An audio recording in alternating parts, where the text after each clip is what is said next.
truly believe in those things, and then you start using that into your life and into the investigative techniques, how very powerful it is. And you can, man, I can sit here and talk about it all day long, and until it happens to you, it's just, I have to say, because I was on both sides of the fence, until it happens to you, until you see it work and you feel it work in a room, such as John was talking about when Gabriel talked across. You know, can you really explain that without feeling it? You know what I mean? It's just one of those, you had to been there and you had to feel the energy shift in the room. When he goes from this really nasty thing, and you leave in the name of Jesus Christ and his comfort falls over. Now, there's other little things to that. There are some trickery that they use sometimes to make you think they're not there. But there is that goes on. Now, these cases, on the flip side of them, are usually not a one-night deal. You know, guys watch the ghost shows, and even with just normal spirits. You know, they go in, they spend a night in the building, here's your evidence, thank you very much, have a good day. I don't end there. You know, it never ends there. If you're going to take dark cases, if you're going to do that kind of research, then it's going to be your life, or don't start. You know? It's your calling. Yeah, that's right. It's going to be your life, or don't start. And for me, for ghost hunting groups that don't use somebody that's a spiritual medium or sensitive or something like that, man, that boggles my mind. Because I'll be honest with you, if I didn't have this gift, and I was in a paranormal team, knowing what I know now, there ain't no way in the world I am going into any place. Because we've been in places investigating long before we started helping people, and dark things show up and I pick it up. Now, if there were a team of a bunch of people that didn't have some sort of sensitivity, didn't have some feeling to them, and this thing would show up, they'd never know it.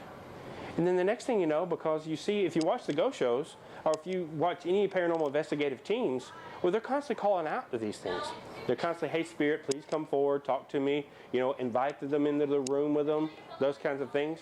Now, for me, I'm like, man, this is scary they're doing that, because they don't know what they're inviting in the room with them. And when you invite something, that's a whole different sort of spiritual thing going on.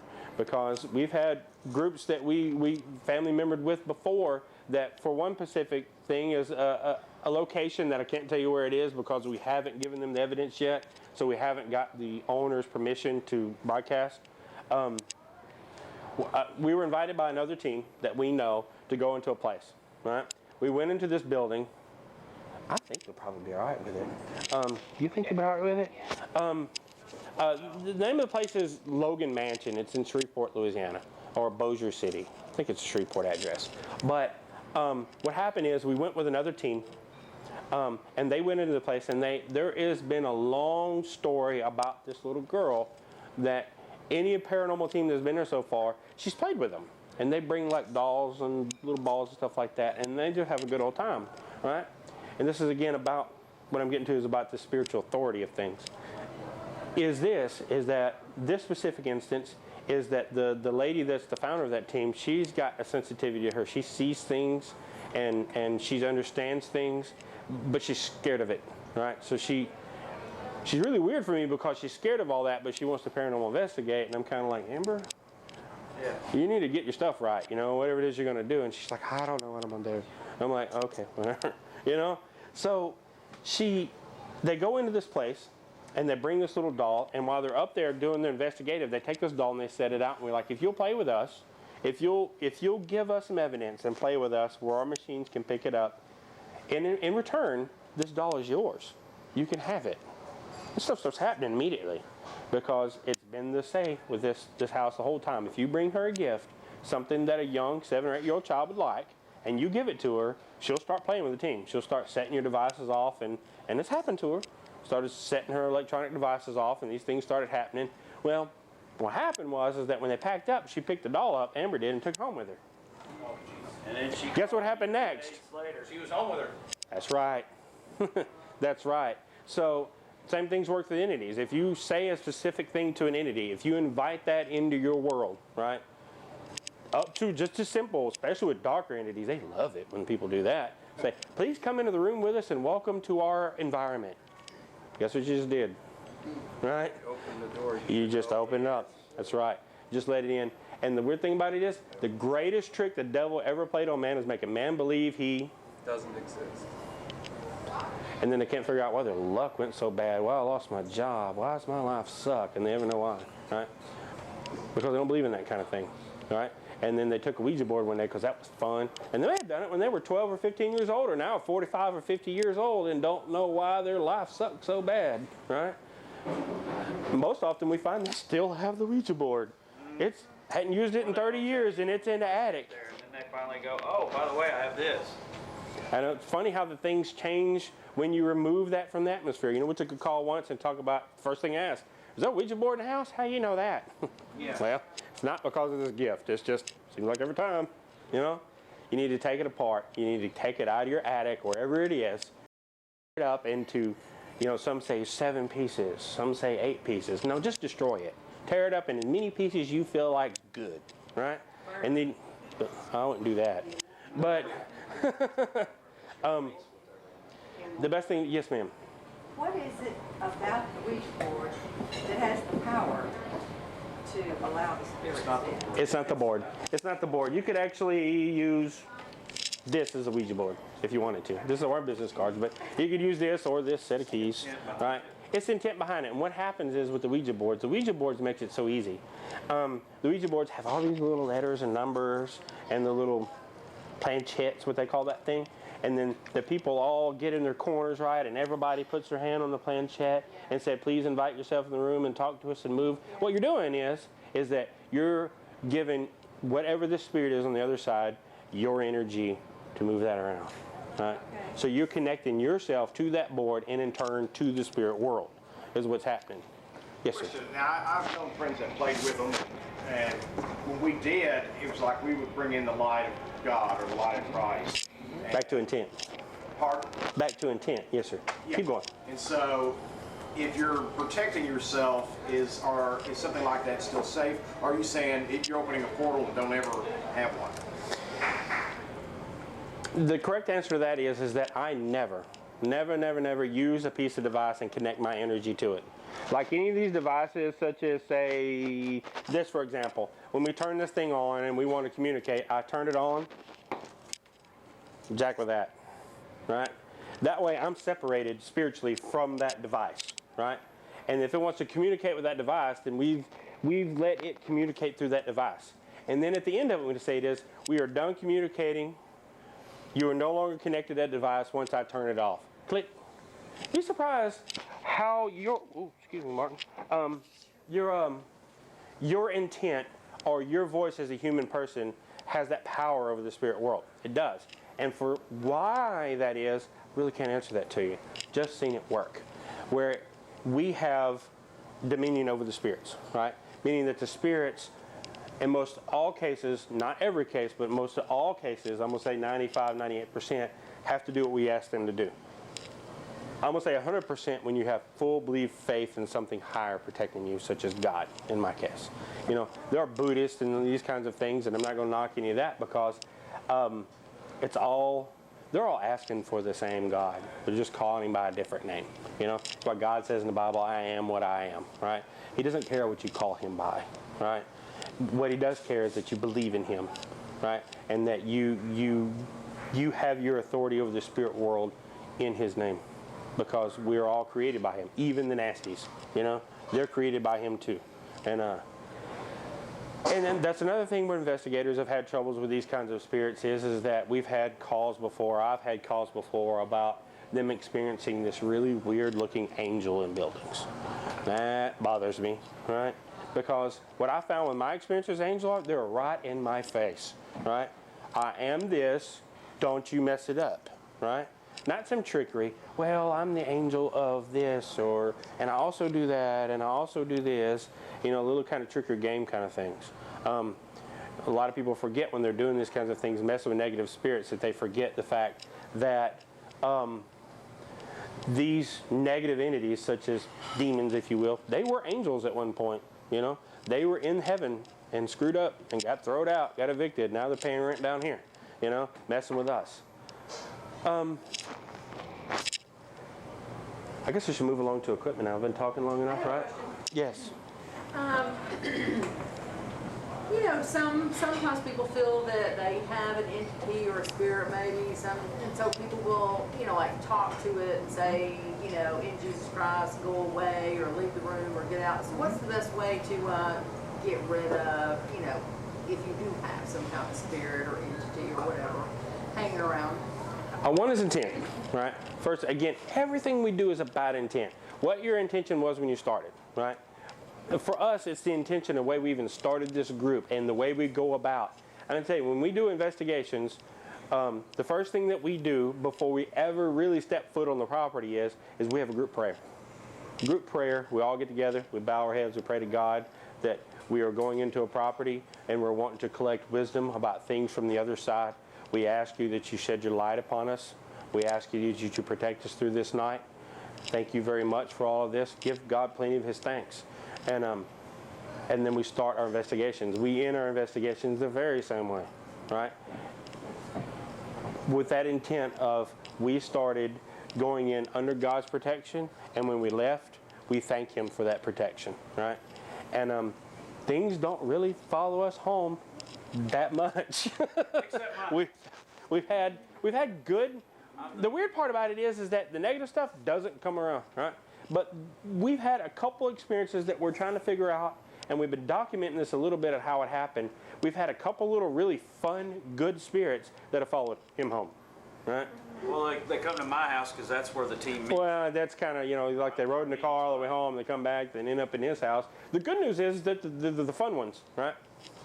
We hadn't had the negative ones happen yet. And I think the answer to that is that when we go to these places that have the fun spirits, our prayers are usually a bit more relaxed and they're not so convicted, right? When we're going to places that something negative might be there, our prayers are much more powerful, much more intense, and much more in belief and in faith than the ones at the beginning. And I think our answer to that question with his scenario is that we have to be that way all the time, even with the good spirits. Because the good spirits are fun, and sometimes it's even crossed our mind is, man, if they were at the house, we could just investigate all the time. But you don't want that happening, because you've left that door open for them to come in your house, and before long, they're going to go get their neighbors, right? And before long, you're going to have 20 or 30 ghosts in your house, because we've seen that happen. That answer your question? Yeah, kind of, but let me say one more thing. Sure. That was interesting and that was good, but suppose me, or specifically her, she has all this crazy stuff going on around her and always has. But, so if you've already got something in your place, wherever you're living, you didn't ask it, you didn't welcome it or bring it in or any kind of thing like that, what's a good way to get rid of it? Just say, in Jesus Christ's name, go away, that kind of thing? Yeah, you take control of your home. That's one. And listen, call Mike. One thing that we picked up that we've seen a lot of groups doing, and for me, what I was really cool about is because it's American Indian heritage has been passed along for 9,000 or 10,000 years is sage. Now, the problem with sage is that when you're burning sage in a house, it smells just like marijuana. So if you have, I tried that one time, yeah. if you have, it's the intent, and the thing is that the cool part about sage is that it's a plant that grows out of the ground, right? So it's created by God too, right? So with that said, you're using natural things. And the thing about burning the sage, and me and her do this to our house periodically, and oh yeah, you do too. And periodically is that you burn the sage and you do this ceremony in God's name, right? By the power invested in me by Jesus Christ and God Almighty, I connect whatever energy is to this burning of the sage, and you will flow out my window and go back to whence you came from, right? And you will do this in God's name because God commands you, not I, because God commands you. A lot of people try to take too much control for their own self, right?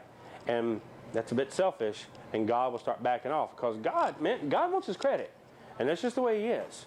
He created all these things, and he wants to be recognized for that, right? And he carries an immense power, and when it's done in his name, be surprised at the difference of how things feel afterwards. Well, thank you. You're welcome. You go to every room of your house. Thank you. Thank you, Mike, for getting your break. We need to take a break too, Mike, before we get in the equipment. Or do we want to take a break? Yeah, let's take a break now, and they're going to demonstrate their equipment later and have a few more stories for you.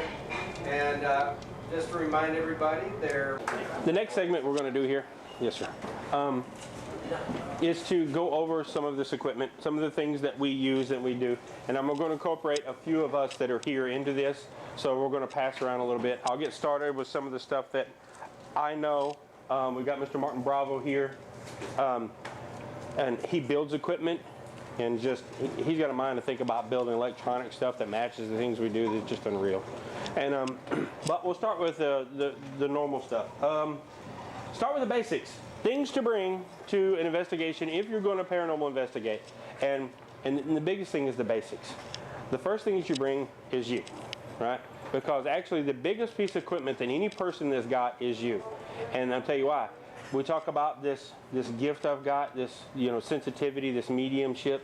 The further you go into paranormal investigating, the more you're going to learn is that everybody has some sensitivity to them. And if you're in locales that have strange phenomenon going on, and right before that phenomenon goes on, everybody in the room feels it, right? They all go, man, I just suddenly got really cold, or your hair stands up and then something happens, right? Or something happens and then the hair stands up and you got to go, well, is that because of your fear or what? And we got to document as we go. But for equipment basis, we'll start here. The biggest thing that you want to start with is generic first aid kit, especially if you're as clumsy as I am, right? You go in these dark buildings, and we've been in a lot of big places such as there's Yorktown Memorial Hospital that's right outside of San Antonio. We've been to Waverly Hills Sanitarium 2 or 3 times. You get these big old buildings and they're dark at night, and you're going through these things in the dark with a night vision camera, and such as similar to what they're using to record here. And what you have for your vision to see is through that viewfinder, right? And I'm the worst with depth perception with that thing. I mean, I can't tell you how many walls I've run into, doorways, sides of doors, and you cut yourself. Little Band-Aids, something. You never know what's going to happen, right? So you start there. The second thing is, we got a little battery box here. This has got a bunch of batteries in it, and this ain't near enough. And I'll tell you why. Because spirits, when they seem to connect with your equipment, drain the batteries out of them. Wham! You'll charge a camera up, or you'll put batteries in your devices, and you say, use the energy out of the batteries of this device if you need to communicate with us, and the equipment goes bloop, dead immediately. And you put more batteries in it, go, okay, let's try that again, bloop, dead. Before you know it, you've went through 8 or 9 or 10 or 12 AA batteries in 4 minutes, right? And you go, okay, so use a little bit of the battery so we can actually document you, please, right? And before long, we'll throw a slew of different kind of equipment in and pick one device for them to drain while we've got others going on. It's just simple smarts, The second thing the third thing that you're going to need, a toolkit, because there's screws and things to these battery cases, and I'll tell you, I've forgotten this before. That's terrible. You'll get somewhere and you're like, man, they changed the battery in my K2. Oh, that's got screws. Hand me the screwdriver kit. And everybody looks at each other like, so, am I messing you up? Is that better? Can you hear me? Okay, let me just take the chain off real quick. My body's draining the battery. Yeah, it could be draining the battery, right? Yeah.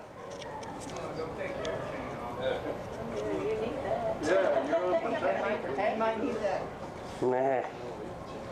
Now this particular chain that I wear it for remembrance, and I do protection. You grab that.